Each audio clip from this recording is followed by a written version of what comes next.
চাইলে ওষুধ খাওয়াবার দরকার নাই। আপনি এক জোড়া বাচ্চা পাওয়ার পরে সেকেন্ড টাইম আপনি আর বাচ্চা করাবেন না, কবুতরকে রেস্টে দিয়ে দেখবেন পরবর্তীতে আপনি আবার ভালো ডিম বাচ্চা পাবেন। আসসালামু আলাইকুম এভরিওয়ান, এনসান অ্যাগ্রোর নতুন একটি ভিডিওতে আপনাদেরকে স্বাগতম। আমার এই চ্যানেলটিকে লাইক, কমেন্ট এবং সাবস্ক্রাইব করে দেবেন। কবুতর যখন ডিমে দিবে না, ঘন ঘন ডিম বাচ্চা নষ্ট করবে, তখন কবুতরকে রেস্টে দিতে হবে। আর রেস্টে দিলেই আপনার ভালো ডিম বাচ্চা পাবেন, তবে এখানে কোনো ওষুধ খাওয়াতে হবে না। এই খাঁচাতে 4টা মাদি কবুতর রেস্টে দিয়েছি। এখানে এটা 1 নম্বরে এবং এটা 2 নম্বর মাদি, এটা 3 নম্বর, আর ওই যে ভিতরে আরেকটা দেখতে পাচ্ছেন এটা হচ্ছে 4 নম্বর। তো এই মাদি কবুতরটা হচ্ছে সবজি রেস্তার মাদি কবুতর।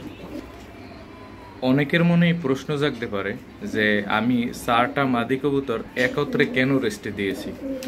তবে একটা কারণ আছে, আর কারণটা হলো একত্রে যখন মাদি কবুতর এরকম রেস্টে দিবেন, ডিমের পাত্র দিবেন না, তখন দেখবেন কোনো মাদি কবুতরে কিন্তু ডিম দিবে না।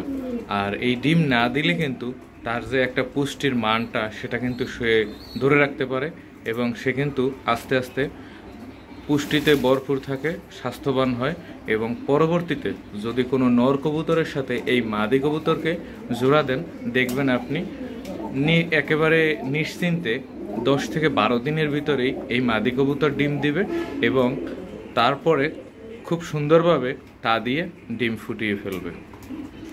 মূলত এই কারণেই মাদি কবুতর এবং নর কবুতর রেস্টে দেওয়া জরুরি।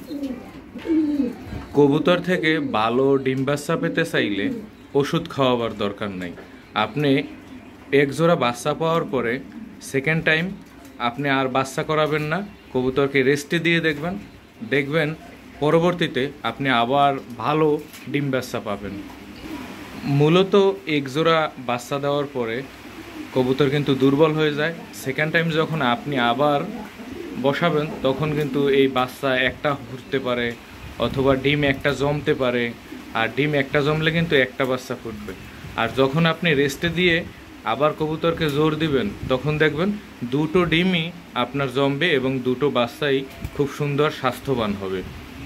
আর এখান থেকে কোনো ভয় পাওয়ার কারণ নাই যে আপনার একটা ডিম জমবে না এবং একটি বাচ্চা ফুটলো না এবং একটা বাচ্চা ফোটার পরে মারা গেছে আর একটা বেঁচে আছে।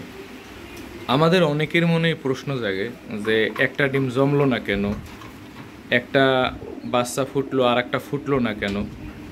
তো এটাই কিন্তু মূল কারণ যে আপনি কবুতর রেস্টে দিচ্ছেন না, পরাপর 5 থেকে 6 জোড়া বাচ্চা নিছেন, যার কারণেই এই প্রবলেমটা। আর এই প্রবলেমটা কিন্তু প্রত্যেকটা কবুতর যারা পালে তারা কিন্তু প্রত্যেকটা মানুষই ফেস করে এই প্রবলেমগুলা।